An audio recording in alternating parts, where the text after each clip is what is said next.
салом ва ба барномаи мо хуш омадед. ахбори имрӯз чоршанбе 14 сентябр аз студияи радио Озодӣ аз Прага ман Шаҳлои Гулхоҷа тақдим мекунам. имрӯз дар барнома вазорати корҳои дохилии Тоҷикистон бо иттиҳоми куштори Хусур ва хуштомани Овозхон Фурқати Саид набераи 23 солаи онҳоро боздошт намудааст. сарфи назар аз пирӯзии сиёсатмадори мухолифи ҳукумати Беларус интихоботи парламентии ин кишварро ноодилона меномад. ولی من میتوانم با اطمینان بگویم که اگر در بلاروس انتخابات آزاد و شفاف دایر میشد ما حتما پیروز میگشتیم. با یک مرد 40 هنر کم است و یا در مهمانی آشپزی چمپیون. در آنجا من 24 رقیب داشتم و همه آنها از هر دولت دنیا بودند و من همه آنها را مغلوب نموده سزاوار این جای گشتم. ва акнун тафсири хабарҳо. дар Туркманистон маҳдудият дар синни номзад ба мақоми президентӣ лағв гардида муҳлати раёсати ҷумҳурӣ низ то ба 7 сол дароз шуд. ин тағйирот дар пайи қабули конститутсияи нав аз сӯи парлумони Туркманистон сурат гирифт ва 14 сентябр Қурбонгулӣ Бердимуҳаммадов президенти кишвар зери ин қонун имзо гузошт. бар асоси конститутсияи пешинаи Туркманистон ки соли 2008 қабул шудааст, афроди аз 70 сола боло ҳаққи интихоб шудан ба мақоми президенти ин кишвар надоштанд. ҳарчанд мақомоти Туркманистон далели ин тағйирот бахусус бахши вобаста ба синни номзад ва муҳлати раёсати ҷумҳуриро рӯшан баён накарданд, вале тахмин меравад ин тағйирот роҳи минбадаи раиси ҷумҳури феълиро барои боқӣ мондан дар қудрат ҳамвортар хоҳад кард. тамоили тағйири қонуни асосӣ барои тамдиди муҳлати мондан дар сари қудрат дар Осиёи марказӣ падидаи нав нест. дар соли 2007 Нурсултон Назарбоев президенти Қазоқистон ва дар моҳи майи имсол Эмомалӣ Раҳмон президенти Тоҷикистон бо тағйири сарқонуни кишвар ҳаққи раҳбарии якумриро пайдо карданд. вазорати корҳои дохилии Тоҷикистон мегӯяд ки ба гумони даст доштан дар қатли Хусуру хуштомани Фурқати Саид раҳбари гурӯҳи Шашмақомхонҳо набераашон боздошт шудааст. вазорат 14 сентябр гуфт куштори Маҳмадбой Пирназаров ва Зебунисо Пирназарова дар душанбе 10 рӯзи қабл рух дода буд. дар пайи корҳои тафтишотӣ набераи Маҳмадбой ва Зебунисо Пирназарову ҷавони 23 солаи сокини шаҳри Душанбе дастгир шудааст. ба қавли манба ин ҷавон ки қаблан муддатеро дар зиндон сипарӣ кардааст, аз бобову бибиаш пул талаб карда баъди гирифтани ҷавоби рад онҳоро ба ҳалокат расондааст. Анна Канапатская, яке аз ду намояндагони мухолифин дар Беларус ки дар интихоботи рӯзи якшанбе ваколати қонунгузориро дар парлумон соҳиб шуд, гуфт дар ин кишвар интихоботи одилона вуҷуд надорад. ӯ ин нуқтаро дар пай як нишасти хабарӣ зикр намуд. بی‌شبهه نبود انتخابات عادلانه و شفاف و آزاد در بلاروس ناراحت کننده است. ولی من میتوانم با اطمینان بگویم که اگر در بلاروس انتخابات آزاد و شفاف دایر میشد ما حتما پیروز میگشتیم. намояндагони мухолифини норозӣ аз натиҷаи интихобот рӯзи душанбе дар яке аз майдонҳои марказии Минск гирдиҳамоӣ карданд. Владимир Никлаев, номзади собиқ ба мансаби президентӣ, дар назди эътирозгарон баромад карда гуфт тасмими интихоб дар дасти худи Александр Лукашенко аст ва соҳиби курсӣ шудани ду вакили мустақил наметавонад чизеро ҳал кунад. аммо дар ҳамин ҳол раиси комиссияи марказии интихобот назари дигар дорад. гузориши ҳамкорони мо дар ин бора.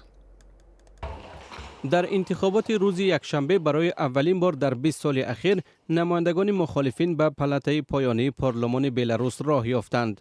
بیشتر کرسی ها را در پارلمان تا هنوز وکیلان صاحب هستند که با پرزیدنت الکساندر لوکاشنکو ضدیت ندارند. آنا کاناپاتسکایا نماینده حزب اتحاد شهروندی و یلنا انیسی معاون رئیس جمعیت زبان بلاروس که از مخالفان پشتیبانی میکنند اخیراً در انتخابات پارلمانی پیروز شدند. در این باره سردار کمیسیون مرکزی انتخابات بلاروس یلنا یرمشین خبر داد. خانمان و جنابان، برای من اعلان برگزار شدن انتخابات که در آن 74 از 8% رای دهندگان شرکت داشتند خوشایند است. در این انتخابات درست 5,212,745 نفر رای خود را دادند. به قول یلنا یرمشین در انتخابات پارلمانی مخالفان در مقایسه با دفعه‌های پیش سازنده بودند و برای دامن زدن بحث و خللدار کردن انتخابات کوشش ننمودند. خانم یرمشینه میگوید به هر صورت مخالفان به شکل اعتراض به طور عمومی نامزدی نمایندگانشان را بازپس نگرفتند. اما مخالفان علیه گفتند که انتخابات با نقض قانون صورت گرفته است. کمیسیون مرکزی انتخابات میگوید رایدهی آزاد و شفاف برگزار شد و تقریبا همه توصیه‌های سازمان امنیت و همکاری در اروپا اجرا گردیدند. و حالا می رویم به دوشنبه. گهواره بستر نرب جنبان است که شاید اکثر کودکان تاجیک زمان طفلی در آن خوابیدند. با آنکه چندین نسل در تاجیکستان در گهواره بزرگ شدند، حالا این بحث به میان آمده است که تا کجا خواباندن کودکان در این بستری که به اطفال خوابی راحت می بخشد درست است. زرانگیز نوروشو و فرزان محمدی این موضوع را پیگیری کردند. گهواره را مادران تاجیک یک جای امن و مقدس و راحت بخش برای کودکان می دانند. مادرم هم میگویند من خوابیدن رو در گهواره خیلی دوست می داشتم و من و برادرانم و چندین نسل دیگر محض در همین خیل گهواره ها بزرگ شده ایم. با باوری مادران تجربه دار وقتی کودک در داخل گهواره گرم و با دست و پای بسته آرام خواب می رود، حتما که صحت و سالم و با قد و قامت راست بزرگ می شود. ولی مادران جوان حالا نه همه میخواهند که فرزندان آنها در گهواره و سخت با دست و پای بسته بزرگ شوند. و گفته آنها به این شکل خوابانیدن کودک ساعتها در گهواره حتما که به صحتیش ضرر میرساند و به دلیل این مادران محض همین خیل الوانج دادن کودک به دو طرف در گهواره حتما که به سر و ذهن او تاثیر منفی میرساند. پرپیچ کردن کودک و استفاده گهواره را که از دستیاری اصلی مادران سرکار تاجیک و یک جای گرم و خوب برای کودک دانسته می شود، طب نو اکنون زیاد توصیه نمی‌دهد. آزی دیگه ممکن نیست که ما کودک پیچونیم. باید کودک свободný پیش مادرش آزاد باشد. به تخمین هم که در زایشگاه رقم 1 نخست فرزند خود را به دنیا آورد، اصولهای نو پسند است. گوره نه. این نمیخوام چون که مثلا اپای منم فرزنددار شد وقتی که چیله میگن تاجیک مردمی خودمون تو چیلوش برآمدن رو گوره کردگی نه. اما مثلا یک کس میگه گوره میکنی هوای کودک کلچش میجومد ایسوسو مثلا عصباش خراب میشه. خیلی نمیدونم نگی من نمیخوام گوره کردن چون که وقتی که من ایره لولک میکنم خیلی بدش میبرد خیلی بی‌طاقتی میکند. وقتی که لباسشویش رو میپوشونم آزاده خوب میرود به حضور. در تاجیکستان بیش از 10 سال است با توصیه سازمان جهانی تندرستی از اصولهای نوی نگاهبینی کودک کار گرفته می شود. مسئولین وزارت تندرستی میگویند پرپیچ کردن و عموما بستن کودک ساعتهای دراز در گهواره بر رشد جسمی او زیان دارد و می تواند به کم وزنی و قدپستی رساند. پیش بینی می شود که سر از امروز در شهر حلب سوریه توزیع کمک‌های بشری آغاز یابد. نمایندگان سازمان ملل متحد میگویند دو روز این جانب آتشبس به وجه عموم رعایت می شود و امکان پیدا شده است که به شهر کاروان کمک‌ها انتقال یابد. در سالهای جنگ سوریه هزارها ساکنان این کشور به جایهای امن فرار کردند. تعدادی از آنها به ویژه ارمنی‌های سوریه در قره‌باغ کوهی پناه بردند. ولی طوری خبرنگارمان که مرسیاتا گزارش می‌دهد این گوشه دنیا نیز چندان آرام نبوده است. اعضای عائله اسمریان ها انتظار خبرهای تازه از سوریه هستند. آنها 4 سال پیش خانه خود را که در شهر حلب بود ترک کردند. این یکی از هزارها عائله ارمنی است که از درگیری های سوریه گریختند. ما خویشاوندهای جوانی داشتیم که بی‌درک شدند. درباره‌شون چیزی نمی‌دونیم. اویک و ایزابل با فرزندان خود در شهر استپانکرت در قره‌باغ کوهی زندگی می‌کنند. عائله اسمریان ها از ویرانگری و مرگ از سوریه به اینجا پناه آوردند، اما در نقطه داغ دیگر افتیدند. ماه اپریل در قره‌باغ کوهی جنگ شد. 10 نفر در نزاع ارمنی ها با آذری ها که آن را شدیدترین در طول 20 سال اخیر دانستند کشته شدند. اویک ترک خانه و عائله کرده با برادر خود به اختیاریان پیوست ولی در محاربه ها اشتراک نکرد. میدونستیم که دیر یا زود در اینجا هم جنگ آغاز می‌یابد. حالا هم میدونیم که جنگ دوباره شروع می شود. ماه اپریل با برادرم وریوش به صف اختیاریان پیوستیم.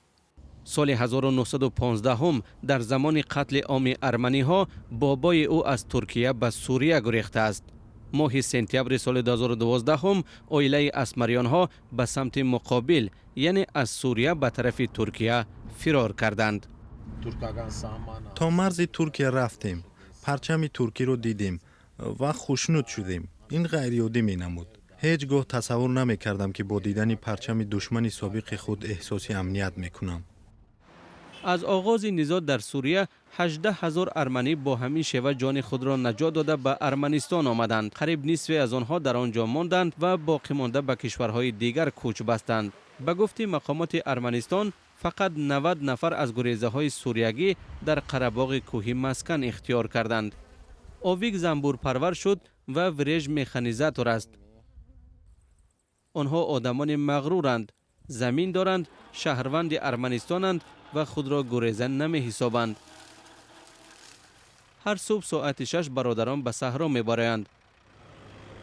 روز به روز ریشه های درختان سوریگی آنها به زمین اینجا فروتر می روند. یک جوان 21 ساله توجیک مقالی به یک مرد 40 هنر کم است را در زندگیش شیور کرده است.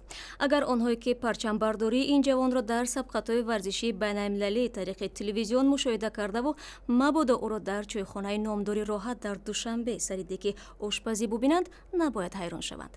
امردین علیموف آشپزی قهرمان را از نزدیک مشاهده کرد و با دیگر هنرهای این جوان پهلوان آشنا شد. واش پخته میتوانم، باز شوربا، همه گوشتبیران، خوراک‌های ملی را بسیار میپزم. افضلشاه 21 ساله در چایخانه راحت در مرکز دوشنبه آشپزی میکند. چاروا را خودش میکشد و از گوشتش برای مشتریان این چایخانه خوراک میپزد. او دوامی 3 سال است که این کار را میکند. شماره کمی مشتریان چایخانه راحت میدانند که برای آنها چمپیون خوراک میپزد. افضلشاه خولوف قهرمان چند کرته مسابقات سطح جهانی و آسیایی اوید به پاور لیفتینگ یا خود وزن برداری می باشد. در 4 سال الکی در مسابقات سطح جمهوری و بین المللی میان جوانان و کلانسالان شماره زیادی مدال های طلا را به دست آورده است. نتیجه زحمت و تلاش 4 ساله افضلشاه را در اینجا دیدن ممکن است. مدال و افتخارنامه و دیگر دستاوردهای او در بخش ورزش یک کنج خانه‌شان را آرام می‌دهند. این مدال ها رو من از همین داخل کشور گرفتم و دست آوردم. یعنی من این در اینجا میبینید، من این رو ماه اکتبر سال 2015 در فدراسیون روسیه و در آنجا من 24 رقیب داشتم و همه آنها از هر دولت دنیا بودند و من همه آنها رو مغلوب نموده سزاوار این جای گشتم. والدان افضلشاه در اول برای انتخاب کرده فرزندشان راضی نبودند. می‌خواستند او گشتنگیر شود. حتی او را به تالار جودو بردند. بعد به دست آوردن اولین دستاورد افضلشاه در مسابقات جمهوری پاور لیفتینگ نظرشان دیگر شد. امروز همه اعضای عائله او را دستگیری می‌کنند. آبروی ما را برداشتگی آبروی تاجیکستان ما وقتی پرچم برداری دولت ما شدن ما این پسر مونده بسیارتر با وای کردیم طرفدار شدیم که همین در کار همین چیزی سپرده با دوام دادن گیریو. بعد روزی کاری و تمرین سنگین بازی با فرزندش خستگی را تماما از افضلشاه دور میکند. میداند که فردا او را بازدگی آش و آلات وزنین ورزشی انتظار است. و در پایان برنامه یک خبری ورزشی هم داریم. روز 14 سپتامبر در شهر افینا پایتخت یونان رئیس فدراسیون فوتبال کشور اسلوونیا الکساندر سفرین به مقام پرزیدنت یوفا اتحادیه فوتبال اروپا انتخاب شد. سفرین 48 ساله در آوازدهی میخائیل در پراگ نماینده هلند را شکست داد. ماه می رئیس پیشتره یوفا میشل پلاتینی که با خلافکاری متهم میشد به استعفا رفت. تا ماه ایون زمان پیش برای نامزدی به کرسی رئیس یوفا درباره سفرین معلومات زیاد دسترس نبود. 55 کشور در یوفا عضویت دارند و اثنای آوازدهی هر کشور تنها یک آواز داشت. هنگام رایدهی 42 کس به طرفداری از سفرین و 12 کس به طرفداری از در پراگ رای داده بودند. و اخبار بیشتر از این رو میتوانید در وبسایت ما در صفحه های آزادی در فیسبوک ادناکلاسنیک یوتیوب و همچنین زمینه رادیو آزادی در تلفن های همراه دنبال کنید.